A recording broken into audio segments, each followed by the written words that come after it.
Salut à tous, j'espère que vous allez bien.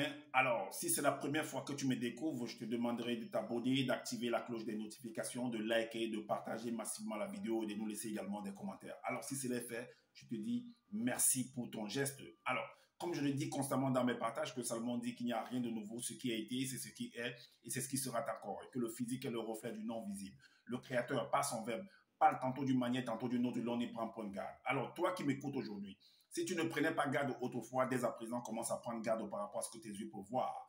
Tes oreilles peuvent entendre, tes sens peuvent capter au travers de la nature. Analyse bien la situation, retiens ce qui est bon et transmets-le également à tes enfants afin qu'ils puissent sortir de l'ignorance. Parce qu'il y a une formule qui dit que l'homme, la femme, l'enfant, l'être, la créature périt faute de connaissance. Donc, il est primordial pour nous de pouvoir fusionner avec le savoir afin d'avoir une meilleure visibilité des choses. Et encore, nos pères, nos mères, dans les temps d'autrefois, ont toujours eu à appuyer leur dire, pas des proverbes, pas des métaphores, des énigmes, oui. Et en utilisant les éléments de la faune et de la flore, ils ne peuvent pas aller au-delà, car la loi du Créateur le veut ainsi. Nous sommes tous contenus dans un globe et personne ne peut sortir. Alors, je reviens encore vers vous pour vous montrer ce que d'autres n'ont pas pu vous montrer, en fait, au travers des Bibles classiques, que l'esclavage des Juifs, l'esclavage des Israélites n'a jamais eu lieu en Égypte. Je vais vous donner certains points. C'est un point clé. Peu importe ce que certaines personnes sont venues écrire que non, il y a eu les esclavages et Joseph est parti en Égypte et là-bas et tout. Il y a des indices qui vous montreront que ça n'a jamais eu lieu, même s'ils ont écrit ça. On commence par les Bibles classiques. Alors, on va dans les Bibles classiques. On va voir l'annonce de cet esclavage dans les Bibles classiques. On va aller dans le livre de Genèse. Genèse, le chapitre 15. C'était l'annonce, en fait, qu'on faisait à un personnage qu'on appelle Abraham, selon les Bibles classiques. Au verset 13, on lui dit, et l'Éternel dit à Abraham, sache que tes descendants seront étrangers dans un pays qui ne sera pas à eux. Et ils y seront asservis et on les opprimera pendant 400 ans. 400 ans. Donc les descendants d'Abraham seront étrangers dans un pays et ce pays, les habitants de ce pays-là vont les mettre dans l'esclavage, dans la servitude. On va donc voir. On va voir qui était Abraham, qui sont les descendants d'Abraham et quelles sont ces personnes-là qui ont mis en fait les descendants d'Abraham dans la servitude, si c'était vraiment possible. Ok, maintenant on va dans l'exécution en fait de cet esclavage-là. On va dans le livre d'Exode. On va mettre en exécution le mode opératoire de l'esclavage. Donc dans Exode chapitre 1, au verset 7, il est dit, les enfants d'Israël furent féconds et multiplièrent. Ils s'accrurent et devinrent de plus en plus puissants. Et le pays en fut rempli. Donc, ils sont devenus de plus en plus puissants. Et des gens puissants, on va venir les mettre dans la servitude. Des gens qui sont puissants, qui sont nombreux, on va venir les mettre dans la servitude. Ceux qui sont venus les mettre dans la servitude étaient inférieurs en nombre ou bien supérieurs en nombre. Point d'interrogation. Ok, mais on continue. Le verset 13 nous dit, alors les Égyptiens réduisirent les enfants d'Israël à une dure servitude. C'est ce qu'ils nous disent. Alors, on va voir la délivrance, en fait, et la fin de l'esclavage. On va dans Exode chapitre 3. La délivrance et la fin de l'esclavage. Le chapitre 3, le verset 7. Il est dit que l'Éternel dit, j'ai vu la souffrance de mon peuple qui est en Égypte. J'ai vu la souffrance de mon peuple. Mon peuple. Ok. Rappelez-vous bien de ce mot, mon peuple. Alors, donc, qui est en Égypte, et j'ai entendu les cris que lui font pousser ses oppresseurs, car je connais ses douleurs. Je connais ses douleurs. Le verset 10 nous dit, maintenant, va, je t'enverrai auprès de Pharaon, et tu feras sortir d'Égypte mon peuple, les enfants d'Israël. Donc, son peuple, c'est les enfants d'Israël. Donc, on s'adresse comme ça à Moïse. Ok. Maintenant, dans le psaume 87, verset 4, allons voir ce que ça dit. Parce qu'il a dit que mon peuple, c'est Israël. Donc, son peuple, le peuple d'Israël, qui est le peuple de Dieu, a été mis en esclavage par les Égyptiens. Qui sont les Égyptiens pour Dieu, pour l'Éternel? On va donc voir. Dans Psaume 87 au verset 4, il est dit « Je proclame l'Égypte et Babylone parmi ceux qui me connaissent. Voici le pays des Philistins, Tyr, avec l'Éthiopie. C'est dans Sion qu'ils sont nés. » Est-ce que vous comprenez? C'est dans Sion qu'ils sont nés. Donc même l'Égypte est le peuple de Dieu. Et le peuple de Dieu va venir, qui est l'Égypte, va venir mettre le peuple de Dieu, qui est Israël, dans la servitude. Pourtant, ils ont un même père. Point d'interrogation.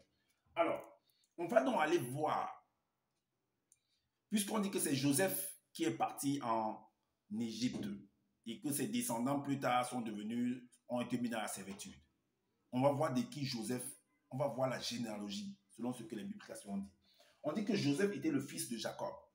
Dans Genèse 35 au verset 24. Joseph était le fils de Jacob. Genèse 35 au verset 24. Et maintenant, Jacob était le fils de Isaac. Dans Genèse 25 au verset 26. Et Isaac était le fils d'Abraham. Dans Genèse 21 au verset 3. Abraham était le fils de Térach. Dans Genèse 11 au verset 26. Et Térach venait de la lignée de Sem, dans Genèse 11 au verset 10. Et Sem était le frère de Cham, dans Genèse 10 au verset 1. Et Cham est celui qui a engendré l'Égypte, dans Genèse 10 au verset 6. Cette Égypte dont on dit qu'ils ont mis en fait les Israéliens, les Juifs, dans l'esclavage. Pourtant, c'est la même famille. C'est la même famille. Alors, donc, l'Égypte a mis un membre de sa famille en esclavage dans Exode chapitre 1, verset 7 à 13, puisque c'est la descendante, l'un des fils de Joseph, de Jacob, qui s'est retrouvé en Égypte, qui est Joseph. Et les descendants plus tard ont été mis dans la servitude en Égypte par les Égyptiens. Pourtant, c'est la même famille. Voilà pourquoi il dit que ce n'était pas possible, selon les Bibles. Peu importe ce qu'on va venir ajouter après là, ça ne pouvait pas être possible. Donc cet esclavage-là des Égyptiens qui ont mis les Juifs ou bien les Israélites dans l'esclavage, c'est une fausse information. Je le dis et je pèse mes mots. Voilà. Donc voilà. Maintenant, on va démontrer également, selon le livre de Zullah, on va démontrer, selon le livre de Zullah, que cet esclavage-là n'a jamais eu lieu également. Parce que Zullah dit que c'est des Noirs qui ont été mis en esclavage. Et je vais vous démontrer également avec ce livre de Zullah-ci que les Noirs n'ont jamais été mis en esclavage. Ok, c'est parti. Donc, dans Exode chapitre 1, on va voir ce que Zullah écrit. Exode chapitre 1, au verset 1 et 2. Zullah dit que Kolaïta c'est Joseph.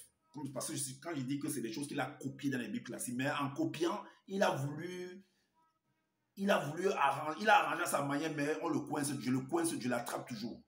Alors, donc Kolaïta, c'est Joseph en fait. Mourut physiquement, ainsi que ses frères, sa sœur et toute cette génération d'initiés. Le verset 2 dit quoi? Par la suite, les hommes noirs de toutes les régions du continent eurent tant d'enfants qu'ils devinrent extrêmement nombreux. Quand vous entendez, vous avez vu que j'ai lu ça dans les Bibles classiques. Ok. Maintenant, qui est... Parce que Zullah dit qu'en fait que c'est un démon dragon marin qui a mis en fait le peuple noir dans la servitude. On va donc essayer de comprendre qui est caché derrière ce démon dragon. Démon dragon. Pourquoi Zullah écrit démon dragon? C'est un homme ou bien c'est quelque chose, c'est un truc fictif, c'est une science-fiction, ou c'est des science-fiction ou bien c'est quoi? Parce qu'il parle de trucs spirituels. Bon, en tout cas, on va voir. Qui est ce démon dragon qui a fait subir les Noirs l'esclavage? Alors, dans Exode chapitre 1, dans le livre de Zullah, verset 6, voici ce qu'il dit. Alors, Satan, le maudit Maboubé, dans le mauvais esprit, établit le puissant démon dragon marin, le tout premier démon qui disposait d'un très grand pouvoir dans le monde occulte afin d'opprimer le peuple noir non initié. Ok. Maintenant, on va aller dans le livre d'Ézéchiel, chapitre 29 dans les Bibles classiques. Le chapitre 29, verset 3. Et vous allez voir où Zulula a piqué en fait le mot démon dragon pour venir écrire dans son livre. Est-ce que vous comprenez? Vous allez voir les traductions là-bas. Allons, on va aller dans la référence biblique. On va aller dans la référence biblique. Vous allez comprendre. On va aller dans la référence biblique. On va aller dans la référence biblique. On va aller dans la traduction du monde, la traduction du monde nouveau. Ézéchiel, c'est où ça? Ézéchiel, chapitre 29, le verset 3. Et on va voir la traduction du monde nouveau. Voilà. La traduction du monde, parce que Zola a écrit dans son truc le grand dragon marin. La traduction du monde nouveau dans Ézéchiel, chapitre 29 au verset 3 dit que voici ce que tu diras, voici ce que dit le souverain Seigneur, Jéhovah. 2 points. Je vais agir contre toi, Pharaon. C'est là où vous comprenez que dans les Bibles classiques, on parle de Pharaon, mais Zoula est plutôt venu, il a enlevé Pharaon, il a plutôt mis le grand dragon, Satan. Mais tu as copié dans les Bibles classiques, Dieu venu arranger à ta manière. En fait, de vouloir faire croire que non, c'est non, moi je te rattrape toujours. Ok, on va lire. Alors, donc Jéhovah, je vais agir contre toi, Pharaon. Donc, en fait, Zoula confirme également, dit la même chose que c'est Pharaon également qui était le roi d'Égypte, qui est le pharaon d'Égypte, qui a mis les Juifs, les Israélites en esclavage. Donc, dans son livre, c'est Pharaon qui a mis les Noirs en esclavage. Donc, derrière le grand dragon marin, c'est Pharaon qui est caché. Je continue à lire. Je vais agir contre toi, Pharaon, roi d'Égypte, toi le grand monstre marin étendu dans les cours d'eau qui s'écoulent de son île. Toi qui a dit, mon île m'appartient, je l'ai fait pour moi. Je vais partir dans une autre tradition. On va plus écrire, ce ne sera pas écrit grand monstre marin, mais ce sera plutôt écrit grand dragon. Allons dans la tradition Abbé Filion. La tradition Abbé Filion dit quoi? La tradition Abbé Fillon.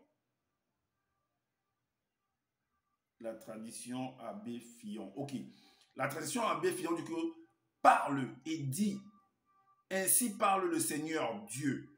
Voici, je viens à toi, Pharaon, roi d'Égypte, grand dragon, qui te couche au milieu de tes fleuves et qui dit, le fleuve est à moi et je me suis créé moi-même. Est-ce que vous comprenez? Vous voyez? Donc, même si Zoula est venu écrire le grand dragon marin, c'est Pharaon qui est derrière. Donc, voilà pourquoi il dit que ça n'a pas pu être ce dont Zoula dit que c'est-à-dire que les Noirs ont été mis dans la servitude. C'est une fausse information. C'est un truc monté de toutes pièces. Ça n'a jamais eu lieu. Alors, le peuple appartient à opprimé, était noir, c'est ce qu'il dit. Que le peuple qui était opprimé par le grand dragon, on sait que on vient de lire là maintenant qui est Pharaon, parce que c'est Pharaon qui est caché derrière. Donc dans Exode, le peuple qui était opprimé là dans Exode chapitre 1 verset 7, c'était, mais plus on opprimait le peuple noir, plus son nombre se multipliait et croissait. Vous voyez, c'est une fausse histoire. Alors, comment des Noirs peuvent mettre des Noirs en esclavage? Donc, on va donc voir que Zoula nous fait comprendre que dans son propre livre, que les Noirs ont mis des Noirs en esclavage, dans la servitude. C'est pour dire que c'est fou, c'est une fausse histoire en fait. C'est quelque chose qui a été monté. Il a pris les pratiques copiées dans les Bibles classiques, sans comprendre même, c'est-à-dire que sans analyser, il est venu aussi écrire, mais en cachant d'autres choses, en mettant des choses où il croyait qu'on ne va pas l'attraper en fait. On va donc l'attraper encore. Allons pour voir la généalogie des parents. On va aller dans Exode chapitre 10, dans Origine chapitre 10. Origine, chapitre 10, au verset 11. Il est dit quoi? Que c'est pourquoi Boum s'est dit, béni soit Bowinda. Et Bowinda, c'est Cham. Boum, c'était le papa de Cham. Boum, c'est Noé, était le papa de Cham. Et vous allez comprendre que Boum, c'est également, c'est lui qui a accouché Shem. Sem. Ok, on va aller dans le livre de Chroniques. Dans le livre de Chroniques, des Chroniques. On va aller dans le livre des Chroniques, vous allez voir ça. Il est écrit que dans 1 Chronique, chapitre 1, le verset 11, qu'est-ce que Zoula a écrit? Zoula a écrit que fils de Bowinda, c'est-à-dire Cham, les enfants de Cham, Mundo, c'est-à-dire Couche, Éthiopie, Djenne, c'est-à-dire Misraïm, Égypte, dont les enfants de Cham, il y avait l'Égypte là-dedans. Et Cham qui est le fils de Noé. Et Noé qui est le père également de Sem. Et Sem qui est le frère de Cham. Ce sont des frères. Ok, mais on nous dit que l'Égypte qui est le fils de Cham a mis la descendance de Sem en esclavage. Vous allez comprendre pourquoi. Parce que Abraham vient de Sem. Ok, on continue. Dans le verset 9, il est dit quoi? Fils de Wumse, les enfants de Noé. Wumse, c'est Noé, c'est ce que je vous l'ai dit, il s'appelle Noé. Donc, il a écrit Wumse. Il y a Ndene, Ndene qui est Sem. Il y a Bowinda qui est Cham. Est-ce que vous comprenez? Maintenant, on va dans le verset 18. Le verset 18 dit quoi? Le verset 18 que voici les fils de Ndene, donc Ndene qui est Sem. Il y avait Moissame, Elam, Namala, Ashur, Belalo, Apachad. Ok. Maintenant, allons au verset 20. Le verset 20 dit que de la lignée de Ndene, donc de Sem, apparut Ibangane, Nahor, Ibebame, Ibebame, Tirash, Sango qui est Abraham. Sango qui est Abraham est apparu également là. Et Abraham, c'est à Abraham qu'on a dit que ta descendance subira l'esclavage pendant 400 ans. Et on nous fait comprendre au verset 24. Le verset 24 dit quoi? Les fils de Tindi, dont Jacob, il y avait, on a cité, il y avait Kolaïta qui est Joseph. Et c'est ce Joseph-là qui va aller en Égypte. Dans Exode chapitre 1, toujours dans le livre de Zoula. Exode chapitre 1. Exode chapitre 1, le verset 1. Qu'est-ce qu'il dit? Kolaïta mourut physiquement ainsi que ses frères, sa sœur et toute cette génération d'initiés. Et quand il est mort, qu'est-ce qui s'est passé? Quand il est mort, qu'est-ce qui s'est passé? Le verset 2 dit quoi? Par la suite, les hommes noirs de toutes les régions du continent eurent tant d'enfants qu'ils devinrent extrêmement nombreux. Le verset 3 à 6 nous dit quoi? Le continent fut de nouveau rempli d'initiés et de non-initiés. Alors, Satan, le mauvais esprit, dit: voici que le peuple noir est maintenant de plus en plus nombreux et de nouveau plus puissant que les blancs et les sans mêlés. Il est temps d'aviser à son sujet, de peur qu'il ne contrôle pour toujours le monde, ce monde qui lui appartient légitimement. Alors Satan, le mauvais esprit, établit le puissant démon dragon qu'on a vu en fait dans Ézéchiel chapitre 29-23 dans la tradition du monde, la tradition Abbé Filion, que celui qui est caché en fait derrière le grand dragon, c'est Pharaon. Donc Zoula vient copier en fait, en cachant en fait, il croit qu'on ne va pas le retrouver. Vous voyez que c'est faux en fait, c'est le même truc qu'il a copié dans les Bibles classiques. Alors, le puissant démon dragon qui disposait d'un grand pouvoir dans le monde occulte afin d'opprimer le peuple noir non initié. Alors, Zola va inventer en fait un sauveur des Noirs contre l'esclavage, qui est Moïse. Mais Zola en fait va dire la même chose d'une manière ou d'une autre. Allons voir dans Exode chapitre 3, dans son livre toujours, le chapitre 3. Qu'est-ce qu'il dit?